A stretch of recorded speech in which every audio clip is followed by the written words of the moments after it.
ناظرین، خدا کبھی کبھی غریبی میں صرف اس لیے پیدا کرتا ہے کیونکہ ہمیں اپنے حصے کی پہچان خود بنانی ہوتی ہے، کیونکہ غریبی ہمیں مشکل حالات میں رہنا، محنت کرنا اور کامیابی کی بھوک تحفے میں دیتی ہے۔ 6 اگست 1928 کو ہنگری میں ایک گوالے کے ہاں ایک بچہ پیدا ہوا۔ نام اینڈی گرو رکھا گیا۔ جی ہاں، وہی اینڈی گرو جس نے انٹل کمپنی کی بنیاد رکھی اور 20ویں صدی کا عظیم دماغ کہلایا۔ آج دنیا کے آلموسٹ ہر کمپیوٹر میں اینڈی کے بنائے گئے پروسیسرز یوز ہوتے ہیں اور ہر موبائل میں اس کی بنائی گئی چپس استعمال ہوتی ہیں۔ اینڈی گرو جب پیدا ہوا تو اس کے گھر پر بہت غربت تھی۔ 14 سال کی عمر میں اس نے پڑھائی چھوڑ کر مزدوری شروع کر دی تاکہ وہ اپنی پیٹ پوجا کر سکے۔ ناظرین، جب جنگ عظیم دوم میں روسی ہنگری میں داخل ہوئے تو وہ اپنے ایک دوست کے ساتھ فرار ہو کر آسٹریا آ گیا، جہاں سے وہ ایک گروپ میں شامل ہوا اور نیو یارک پہنچ گیا۔ نیو یارک میں اس کا کوئی جاننے والا نہیں تھا۔ اینڈی گرو خود اس قدر نالائق تھا کہ کسی سے نام تک نہیں پوچھ سکتا تھا، لہٰذا بیچارگی، بے بسی اور مسافرت تھی۔ بغیر کچھ کھائے پیے 4 دن گزر جاتے اور وہ 7 مہینے تک کسی طرح بھوکا پیاسا کبھی کسی پل کے نیچے سو جاتا تو کبھی کسی فٹ پاتھ پر۔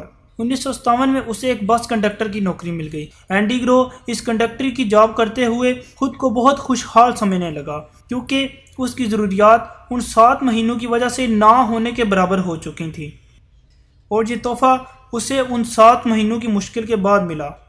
کنڈکٹری کی جاب کرتے ہوئے کچھ ہی مہینوں میں اس کی جیب میں کافی پیسے جمع ہو گئے۔ اب وہ سوچنے لگا کہ زندگی بھر مسافروں کی گالیاں کھانے سے بہتر ہے کہ اپنا کچھ کیا جائے۔ پھر سوچنے لگا کہ کیا کیا جائے۔ جواب آیا کہ کامیابی اور ترقی کے زیادہ تر راستے علم سے نکلتے ہیں۔ اگلے ہی دن وہ سٹی کالج نیو یارک میں پہنچا، جہاں اسے پتہ چلا کہ اس کے پاس اتنے پیسے نہیں کہ وہ ایڈمیشن لے سکے، لہٰذا اگلے 6 مہینے اس نے دن میں ایک بار کھانا کھا کر اور ریل کی بجائے پیدل سفر کر کے پیسے جمع کیے اور سٹی کالج نیو یارک میں ایڈمیشن لیا۔ کالج میں اس کا پہلا دن بھی کچھ کم دلچسپ نہیں تھا۔ اس کی انگریزی بہت ہی واجبی اور سائنس کا علم نہ ہونے کے برابر تھا۔ وہ مثلث، زاویے اور عمودی خطوط میں فرق نہیں کر سکتا تھا، لیکن اس کوتاہ علمی کے باوجود وہ ماڈرن سائنسز رکھنے پر مصر تھا۔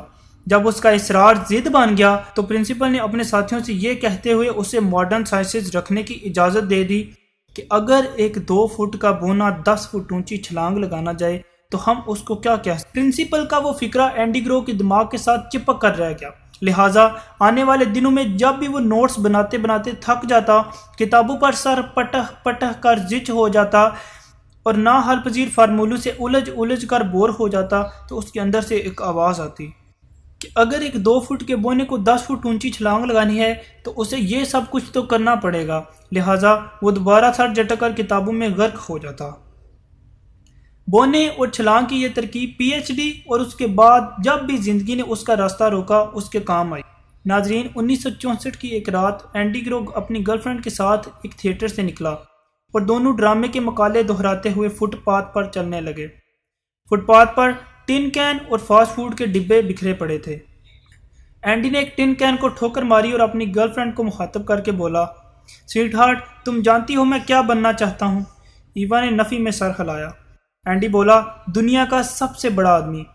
ایوا نے سنا تو پورا منہ کھول کر زور سے کہکہا لگایا اور دیر تک ہنستی رہی، اور وہ اپنے چہرے پر مسکراہٹ سجائے اسے دیکھتا رہا۔ ایوا رکی اور بولی، اینڈی، جو ماؤنٹ ایورسٹ پہ چڑھتے ہیں وہ بھی تو انسان ہی ہوتے ہیں نا، 2 آنکھوں، 2 کانوں اور 2 ہاتھ والے انسان، پھر میرا اینڈی کیوں نہیں کر سکتا؟ اینڈی نے ایوا کی ٹھوڑی کو چھو کر کہا، ایوا، کوئی بھی آدمی شروع میں بڑا نہیں ہوتا، اسے صرف اس کی عقل اور اس کی محنت بڑا بناتی ہے۔ اسی عقل اور محنت پر یقین رکھتے ہوئے اور خود کو 2 فٹ کا بونا جان کر اس نے انٹل کمپنی کی بنیاد رکھی۔ اس کمپنی کی بنیاد 1968 میں رکھی گئی اور 1976 میں اس کمپنی نے امریکہ میں بزنس کا ریکارڈ توڑ دیا۔ لیکن یہ تو شروعات تھی۔ 1992 میں مائکرو چپ پینٹیم 2 نے دنیا میں ایٹمی دھماکہ کر دیا، اور اس چپ کے بننے سے پہلے اینڈی نے یہ دعویٰ کیا تھا کہ میں اس نصف انچ کے ایک ٹکڑے سے ثابت کروں گا کہ انسان اس کے بغیر ادھورا تھا۔ 1997 میں دنیا میں 33 بلین کمپیوٹر سیل ہوئے، جن میں سے 90% میں انٹل پروسیسر یوز ہوئے، اور اس سال اینڈی دنیا کا سب سے با اثر انسان بنا۔ اب آپ لوگ اینڈی کی کچھ عادتوں پر یقیناً حیران ہوں گے۔ اینڈی تمام کاروباری لشپش کے باوجود ایک چھوٹے سے دفتر میں کام کرتا تھا۔ ذاتی عملے میں صرف 3 افراد تھے، کوئی برانڈڈ گاڑی نہیں تھی اور نہ ہی وہ کسی بنگلے میں رہتا تھا۔ وہ اپنا کپ خود دھوتا تھا اور کمپنی میں ہی کینٹین پر عام کلرکس، انجینئرز اور چپڑاسیوں کے ساتھ چائے پیتا تھا۔ ناظرین، جب اسے مین آف دا 1997 کی اطلاع دی گئی تو اس وقت یہ اپنی لیبارٹری میں کام کر رہا تھا۔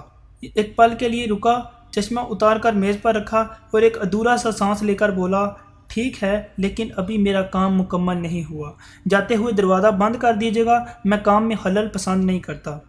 جب ٹائم کی ٹیم نے اس کا انٹرویو کیا تو وہ اٹک اٹک کر بول رہا تھا۔